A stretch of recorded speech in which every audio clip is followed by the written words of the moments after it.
Hello, travel biz owner. Welcome to my corner of the travel industry, the Strategic Travel Entrepreneur Podcast.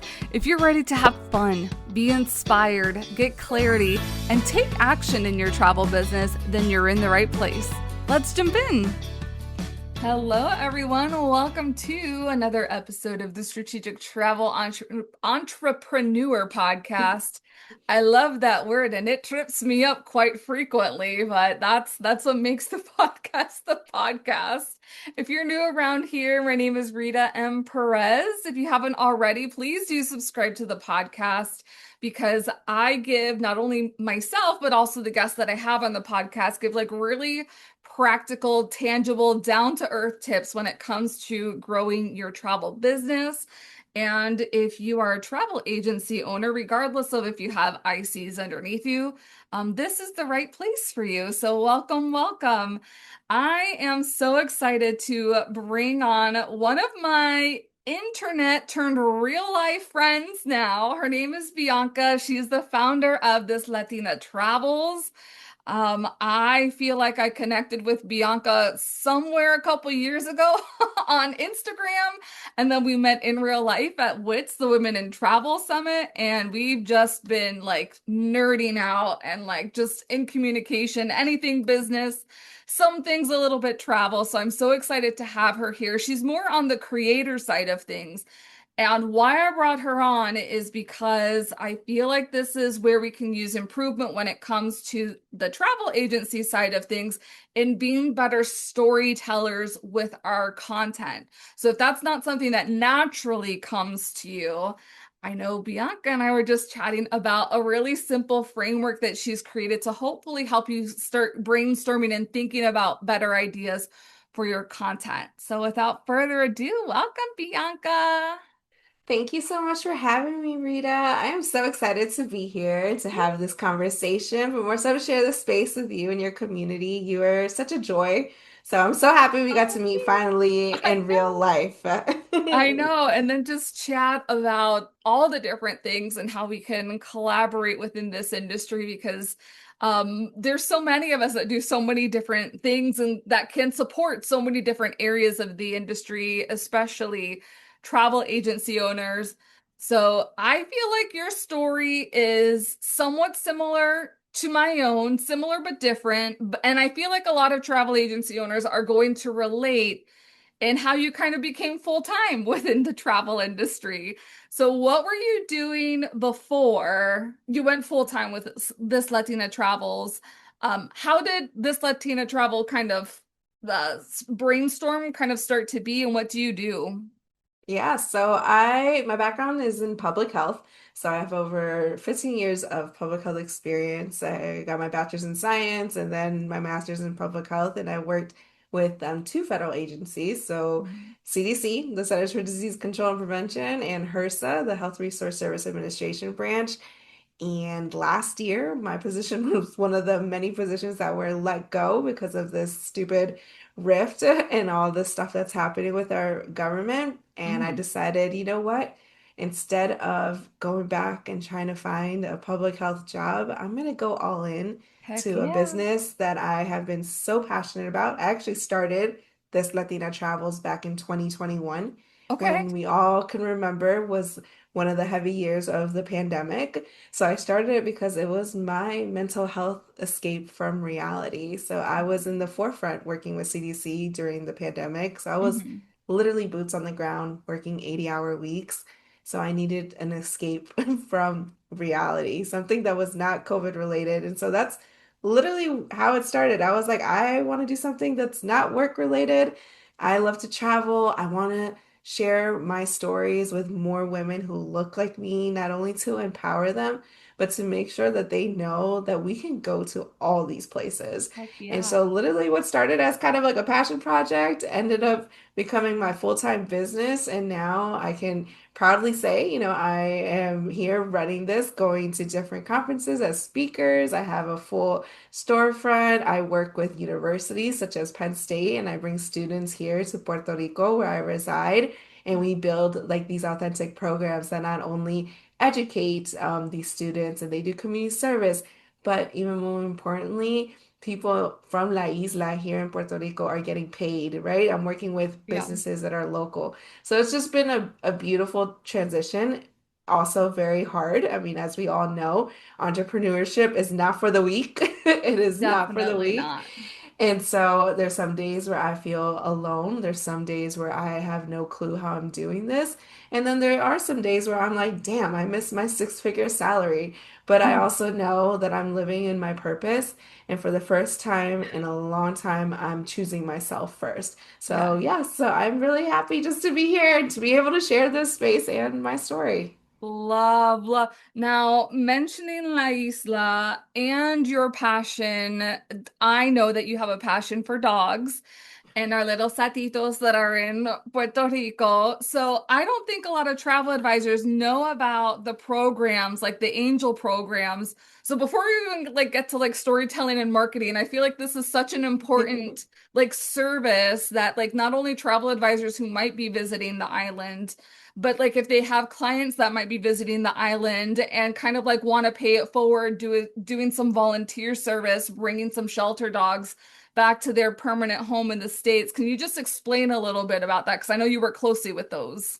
Yes, of course. Oh, thanks for giving me the space to do this. You're getting me emotional. I cry. I'm a big crier. But yes, I'm a strong believer of volunteer work, of what we put into the community. So for those who may or may not know, Puerto Rico has a high population of street animals, both dogs, cats, and horses. Over 600,000 stray animals are on the island, and that's crazy to even say. I just want people to Right. imagine, because I'm a visual person. Connecticut is the size of Puerto Rico. If there was over 600,000 stray animals in Connecticut, it would be a huge issue. Well, it's Yeah. a big issue here, but unfortunately, because there's not, funds, there's not a lot of strict, rules, these, you know, problems continue growing and growing. So one way that we always are looking for people to volunteer is to be a flight angel. So what that means is basically you are the middleman. You are the volunteer that's going to bring this puppy or this kitty or this dog or cat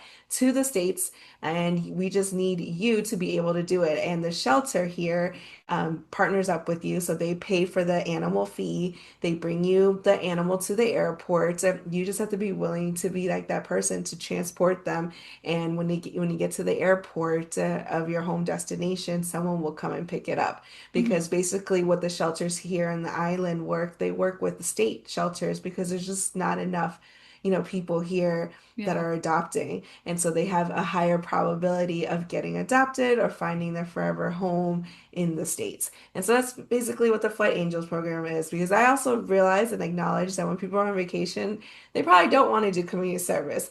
If you're like me and want to, we're always looking for volunteers to Yeah. take 2, 3 hours of their day. But this is a perfect way to finish your trip and Right. to end on a high. And like you said, to pay it forward. And if it's not for you, then you can definitely share the content. I actually made a video with a really good friend of mine from New York who's a content creator, and Mhm. it blew up like over 60K views. And I'm like, this is the beauty, because so many people DM'd us and we're like, how can we do this? How can we get involved? And Nice. I'm like, that's all it takes. And all it takes is just sharing. But yeah, so if you want to volunteer or help out with the Flight Angel program, literally you could Google Flight Angels in Puerto Rico and so much things will come up. Or I'm also a DM away. Like I'm always open to share even more information. Awesome. Yeah, I'm sure I've told you like just growing up, not on the island, but every summer we would go and you see the little strays. So I love that this is a program because I feel like it's fairly new in the past couple of years, so it's really cool. Now let's get into storytelling and marketing. Because you have just recently hit like a milestone feat on your own Instagram account, having 10,000 followers. And the amazing thing from that is like what I see is that you are a really great storyteller, and that's how this increase in followers kind of happens. It's not that you're searching virality, but you're just generating really great stories that people are just linked in and attached and they want to stay connected with you on social media. And I know that is what travel advisors are also hoping to do with their social medias, but Not everybody comes like from a storytelling background. Marketing is not like a natural thing that comes to like some of us. It doesn't come to a lot of travel advisors. And so like if you were kind of like looking at your whole collection and saying like some of the biggest tips or points of confidence or clarity when it comes to crafting stories, what do you think are the biggest areas of like improvement? Yeah, so I would say first, I feel like to rewind and like remind ourselves that people don't remember a perfect photo. They remember how it makes you Yes. feel, Yes. right? They remember that feeling like, oh, like that picture, like I feel like I can be that girl, right? Or I can be in that place. And so I think that's something just to really remember because when I'm making my content, that's like the first thing I do. I don't just tell people where to go. I am telling them why they should care. Yeah. And I think when you differentiate that, like that's where the magic happens. So I appreciate you saying that I'm a storyteller because that's literally what I call myself. I hate the word content creator because Yeah. I'm like, yeah, I am creating content, but I'm really telling somebody like a story because I Yeah. want them to listen to this reel and feel like they can go too. So something that I have like used to create my content. I call it like my travel story framework, I guess you could say. So, Okay. and I'm a list person, so I'm gonna break it down by word. So the word travel, right? So Yeah. T like what triggers? Like what can trigger it to the audience? Like Yeah. why like this made this trip happen? Let's put it at that. R would stand for relatable. Like who else can see themselves in this story, right? Is it just women? Is it men? Is it, first gen women? Is it, women with or moms? Like, you got to really make it relatable and you have to know your audience in that sense too, right? Yeah. A for me, adventure, and that could be anything, what actually happened, like whether it's a walk on the beach or versus like a swim at the river, right? I'm just giving examples here from like my content. V is very important. Vulnerability. Hmm. What is the unexpected, the funny moments, the difficulty moments, the emotions, even. Like I mentioned, I'm a huge crier, Yeah. and it's okay to be vulnerable. It's okay to be authentic. And it's also okay if that's not for you. But that to me is also what makes like my audience like really like stay with me and watch like this whole reel. And Right. then E, I tied into emotion. Like, how does it make this traveler feel? Like, does content make them happy? Does it make them sad? Does it make them mad? Like, emotions really tie into this aspect. And then the last one is lesson. So it's like, what do I want the traveler to take away, or what do I want my audience to reflect on, and what should they do next, right? Because at the end of the day, too, I feel like when you make content, it's also selfishly because people are selfish. Like, they watch something Hmm. because they want to get something out of it, right? Right. Like, yes, of course, you have your group of supporters. You're cheer like, I support Rita. Every time I see something she posts, I repost. But not everybody's like that, right? And like, Right. where it's just realistic because people are selfish. Like, they want to know something that relates to all these things. So I think the biggest thing is stop just selling a destination. Like, we need to Yeah. start really telling a story and have people relate to that experience. Yeah. You mentioned what I like to call the WIFM, the what's in it for me. I like Saying, yeah, that. like if there is nothing, and this is I was doing like some copy audits recently and saying like you're talking a lot about yourself. How can you reframe that like matters to the other person? The other Hmm. big part, I love the R for relatable because you were talking a lot about specificity, which I'm like I feel like that was like a marketing. I called like this is the year of humanity and this is the year of specificity. I'm like, actually, every year is a specificity year. It's not just like one year or not. Like you really have to get into the brain of the person that's going to be watching this content and why would they care? So Mm. thinking about like your travel framework, would you say like everything you just mentioned has to be in every story, or each one kind of can give like a little root to a story? Yeah, absolutely. No, I think each story can give a little piece or it could be a balance because it's impossible like to make every pinpoint, kind of like it's impossible to please everybody as well, right? Like you're Hmm. not going to be everybody's cup of tea. And so I also realized that like I'm not going to like, have all my emotions in one post. Other posts may just be just pictures and just maybe very simple, or Yeah. maybe actually a conducted reel that I actually took my time and did research and did other things versus the ones that are just really silly. But I think it just, again, just reflects on like how well do you know your audience? And I think that's the biggest thing too, to remind yourself like you need to know like who your community is. Hmm. Like you need to know like what are they expecting? What do they want? And so for me, it's really important to know my community. So like I always pride myself in saying that I know like 80% of my followers. Yeah. And that's because I've either have met them or they're part of my sorority or they're, just part of a network that I've been part of.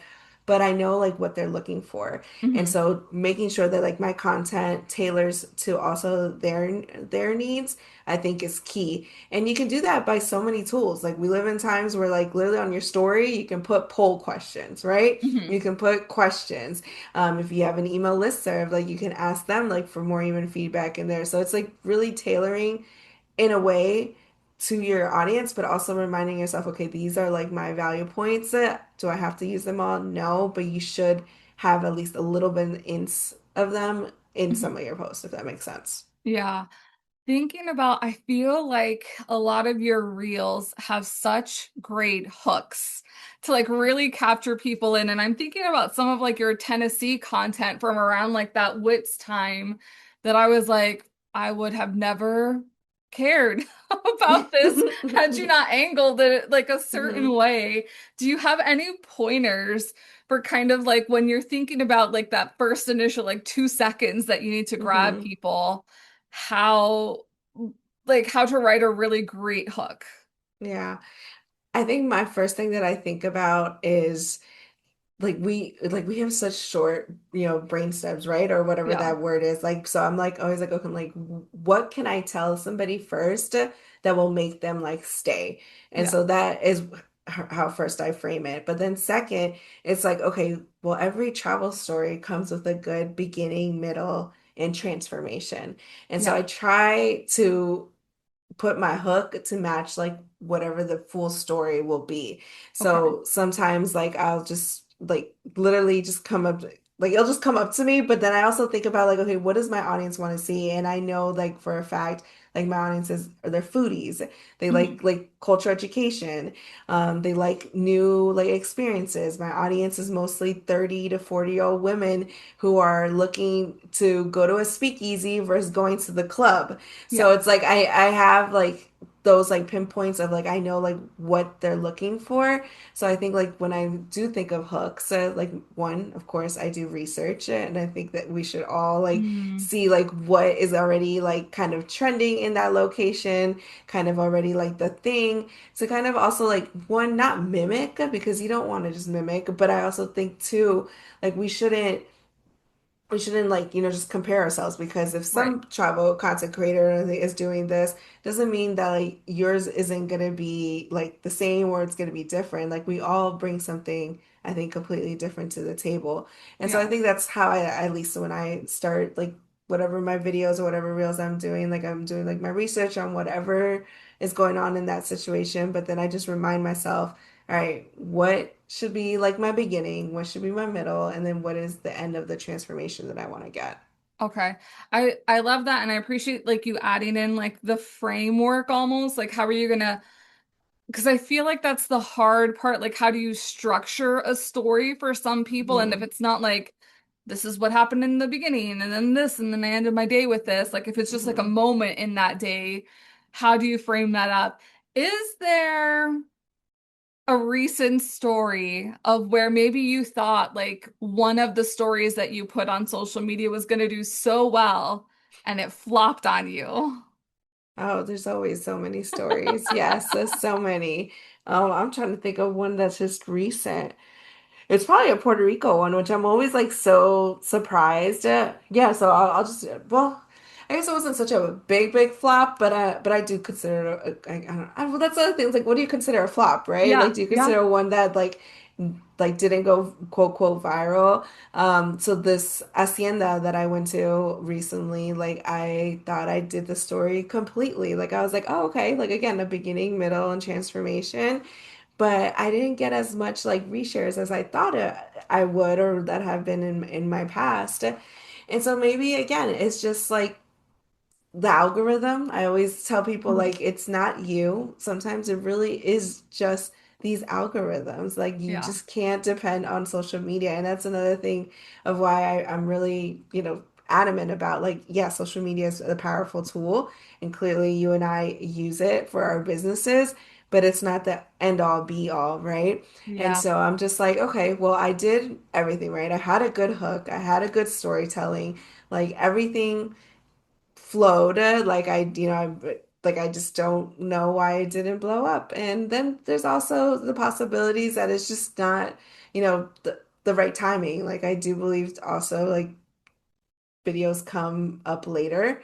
Like Hmm. I've had like videos that have gone viral like a year later, even a couple months later. So it doesn't happen all of a sudden. But I don't let that also kind of deteriorate me from like, Yeah. okay, now I'm making my next one. But I do always think like the videos that I least put them out of work are the I ones that always know. blow up. So that is, and I'm glad that's something that everyone shares. And that just goes to show, like, you can be the best storyteller, and I consider myself a pretty, good storyteller. I mean, this is Mhm. what I'm like doing now, and like offering for different travel, like tourism, states and businesses and countries. But I'm like, I don't like can't control like what the algorithm takes. I can't, Right. I'm not gonna just do 10-second funny videos all the time. Like that's just not my authenticity. Like, are they fun? Absolutely. But I'm like, but that's also like not just my full brand. But that's why it comes down to like your story is your story. Like you Mhm. can make it, as personal as not personal, but most importantly, just make it for your audience, make them connect, and and that's what I would say. I would say like, there's never the quote quote like perfect or right hook for Yeah. everything. But what I try to do at least is like, okay, well, if I know my audience and this is something that they're gonna do, then I'm gonna put it together. But if it doesn't go, it doesn't go. But yeah, I've Yeah. definitely had flops. The other question that I think about, like thinking about flops is there's those moments where you're like, oh my gosh, I got such great footage, and then you're getting ready to make it into a story, and you're like, I have no idea like what the story is supposed. I had a great day, and I don't even know what to make this into a Yeah. story. Yes. So how kind of like do you overcome that? Like when you know you've gotten really great footage, Yeah. but you don't know what the story should be. Yeah. I think it comes down to just not being afraid of telling an imperfect story. Like it's Mm, okay. Like like that's I think what makes you authentic, what makes your content unique. Like I think travel marketing, especially often, like we're taught or it seemed like everything is flawless, right? Like all these huge content creators have the best videos, the best pictures, the most perfect sunset. yeah. But I'm like, no, like perfect isn't always reliable or Right. relatable, right? Like I'm Right. like, you can't tell me that sunset, that outfit, that weather, all that is like no, there's something, right? It kind of is like las telenovelas that we watch growing up kids. Like this stuff isn't real. Yeah, like you have to make sure that your story, your content that you're producing is also an imperfect story and don't be afraid of it. Like we are our hardest critics, I think, Mhm. at times, especially as women. And we need to kind of like let go of that. And we Yeah. need to let go of that and make sure that our content is also like that. So making those moments that create connection rather than that perfect moment. Yeah. Yeah. And knowing that, like, if you have not like put any stories out, and specifically, like, we're talking about like the voiceover type of reels or the voiceover Mhm. type of TikToks where you've got like different images and then you're talking over, like, what would you say is your how you make it happen, like your Yeah. process? Because like I know when I don't do a lot of them because I feel like voiceover reels are a lot of Mhm. work, so I give props to those of you who do them Yeah. on a regular basis. But I feel like I script out my story, and I do like Mhm. more like daily recaps almost. So I script out my story, I write it down, I record the audio. I go into Canva. I'm sure there's an easier way to do it. And then I kind of like stitch everything together so it kind of matches with what I'm saying. But Hmm. how do you do it? And like, can you give us like what you might start here and end here and it takes like an hour or however long it takes? Okay. Yeah, well, now it's definitely taken me, I think, less time than I did before. Okay. So just putting that out there as well. Okay. But so I would say the first thing I do, like I'm a big list person in case you haven't noticed. So I have always like my shot list, right? Or Uh-huh. or whatever I'm trying, if it's like a press trip that I'm going to, I look up like the itinerary that I'm going to and things that I know like my community would relate to and things that I would like to put into like a video, for example, Mhm. my story video.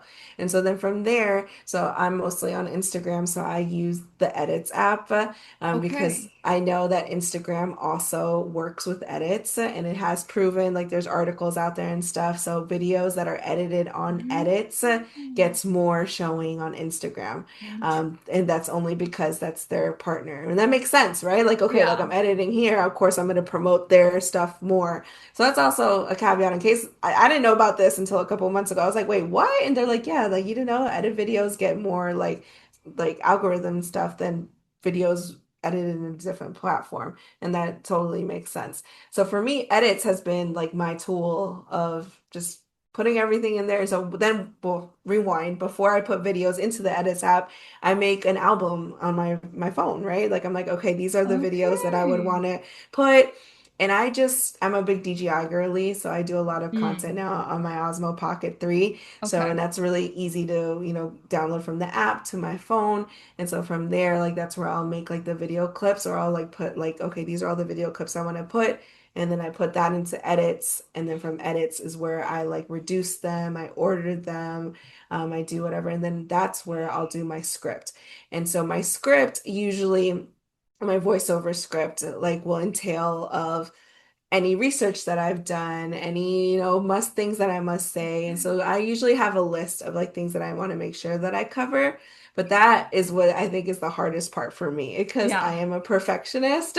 And so I've learned that, again, like I can't be afraid to tell my imperfect story, right? So Yeah. sometimes I'm just like, okay, well, screw it. Like if I said something wrong or if I like didn't Oops. like say it, yeah, oh well. But like I give myself caps. Like I think I'm like at 30 minutes of where I can officially like do a full video, Oh, but that's with okay. like all the organizing, right? Like so if I Uh-huh. have already the folder, the notes and stuff, I can go just boom boom boom. But like the pre like, getting the information, making sure like I know what I want, that could take, depending on how many different videos I want to make, it could take a couple hours. It just Okay. depends on like what I want to put out there. But if I want to do one specific like story, like reel with a voiceover, I think I've come down to like 30 minutes to 45 minutes because I just know and like this is what I want Okay.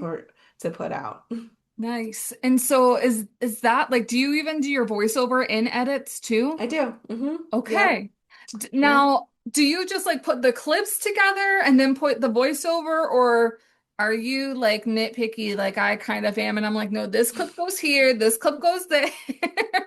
You can rearrange them. So yeah, so like Okay. I'll rearrange, and that's really simple. So edits is Okay. really simple to use. And remember, well, me and you were Okay. talking about me not being tech savvy for recording. I'm not that tech savvy, guys, and so edits just makes it really easy to like cut, to move around, to add music, to add captions, to like all that stuff is done in the edits app. And I Okay. literally just download that, it goes directly into Instagram. And then I'm a repurpose girly because why am I going to redo a whole reel if it's going to be Heck the yeah. same message, the same? So I posted on TikTok and then I posted it on YouTube Shorts because why not? And I then if love I'm it. really feeling needing it, because sometimes threads, depending on the message, like I'll put it on threads, not all the time because I think threads is more literally like words, right? But Yeah. everybody's different. Videos have been blowing up there lately, so who knows? But Hmm? most of my content goes on Instagram, TikTok, and YouTube Shorts. But repurposing also is key. That's like my favorite word is, is Yeah, repurposing here. yeah. Oh my gosh, this was like I feel very helpful at least to get travel advisors feeling a little bit more comfortable and confident with just trying it out. yeah, travel advisors, if you are going to create a reel, like a storytelling reel, make sure to send it off to Bianca and myself because we would love to see like what you've created with some of these tips from this episode today. Now, Bianca, I know that you also have like some incredible merch that I have known about, but I saw something in story specifically today when we're recording, and I'm like, oh, I need to get in on that. So Yes. please share away.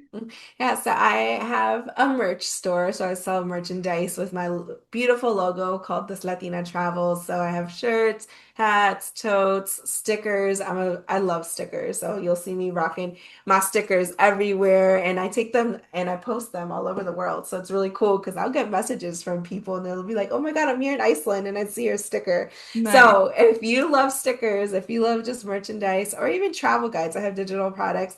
Head over to my merch and storefront.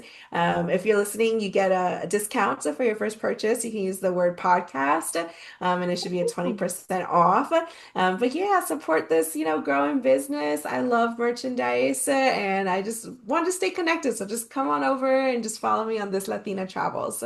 Yeah, and you would say Instagram is like where you're pretty much mostly at, right? Yep, I would say for social medias, yes. Like, yeah. Okay. Perfect. hmm I'll make sure to link your Instagram so that everybody can start following you and also getting hopefully some new ideas for even like their stories or how to craft more better stories for their social media. Thank you so much for being here today, Bianca. Thank you for having me. Yay, thanks, travel advisors. We will see you on the next one. Thanks for joining me on the podcast today. Remember to check out the show notes for all relevant links and resources from today's show. See you next time.